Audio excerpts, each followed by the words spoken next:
বন্ধুরা, আমি এই মুহূর্তে ক্ষেতের মধ্যে এসেছি আর আমাদের আরও দু একজন মালিক আছে। আর ক্ষেতের অবস্থা যা করছে সেই গ্যাস এজেন্সির পাইপ সেটা বলার মতো নয়।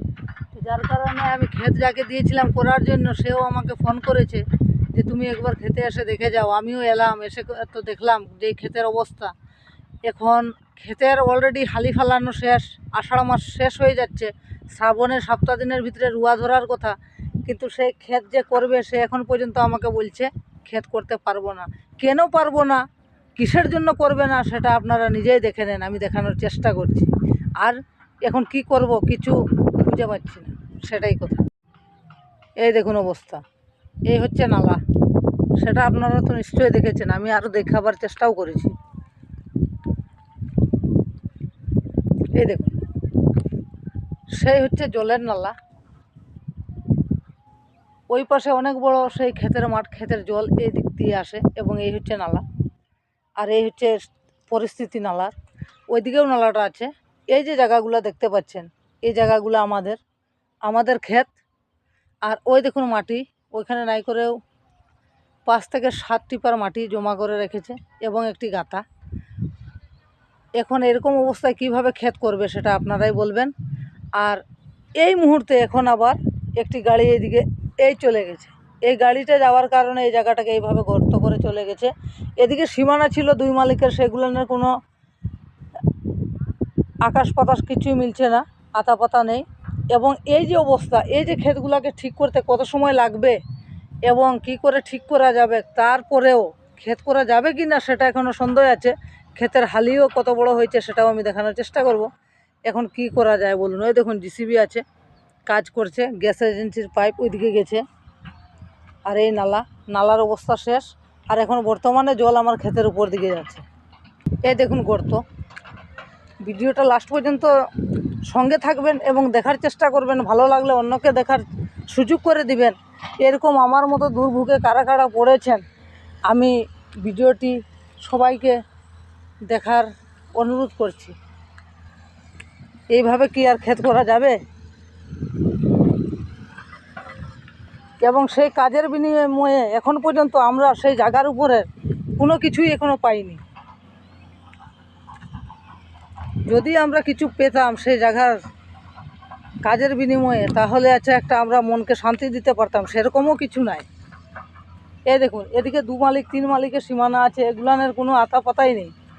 এবং এখানে আমাদের লাস্ট মাথার সীমানাও রয়েছে, সেটাও আমি দেখানোর চেষ্টা করছি। কিন্তু এখন এই আইল বা ক্ষেতের সীমানা ঠিক করার জন্য আরেকটি ঝামেলার সৃষ্টি হয়ে যাবে। এই মালিক বলবে এখান পর্যন্ত ছিল, ওই মালিক এই দেখুন এই যে আইলটা আরও এদিকে ছিল, এখন চলে গেছে ওইদিকে। এবং এই ক্ষেতের, এই যে আমার ক্ষেত, এই যে সীমানাটা দেখতেই পাচ্ছেন, এই সীমানাটা আরও এদিকে ছিল, আরও এতটুকু ছিল।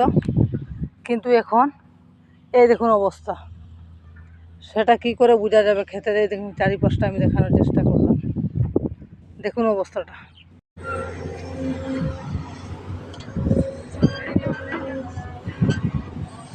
चलो तुम चलो चलते रहो चलते रहो चलते रहो चलते रहो चलते रहो चलो चलो चलो चलो चलो चलो দেখুন কি অবস্থা। चलो चलो चलो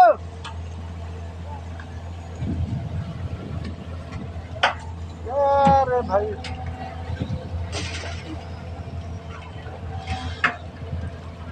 इधर लो इधर लो।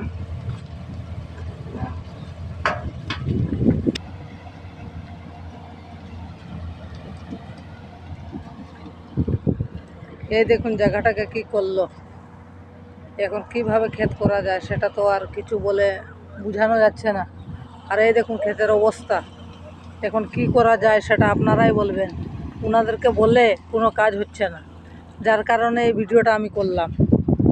দেখুন সেই ক্ষেতের হালি আপনাদেরকে বলেছিলাম, এই দেখুন সেই আমার ওইগুলা ক্ষেত এবং এখানে আরও অনেক ক্ষেত আছে। এই দেখুন এই কাণ্ড চলছে ক্ষেতে, কীভাবে ক্ষেত করবে বলুন। আর এই দেখুন ক্ষেতের জ্বালা, যেটাকে হালি বলা হয়, ধানের চারা এখানে ফালানো হয়েছিল, চারা মোটামুটি হয়ে আসছে। আর 7 দিন 10 দিনের ভিতরে রোয়া চলবে, কিন্তু ক্ষেতের এই অবস্থা। যার কারণে ভিডিওটি শেষ পর্যন্ত দেখবেন এবং অন্যকে দেখার সুযোগ করে দেবেন।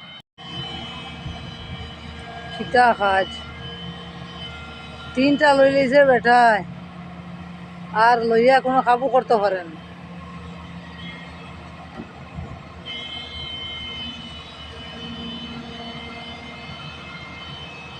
যদি ছিঁড়ে উপায় নাই।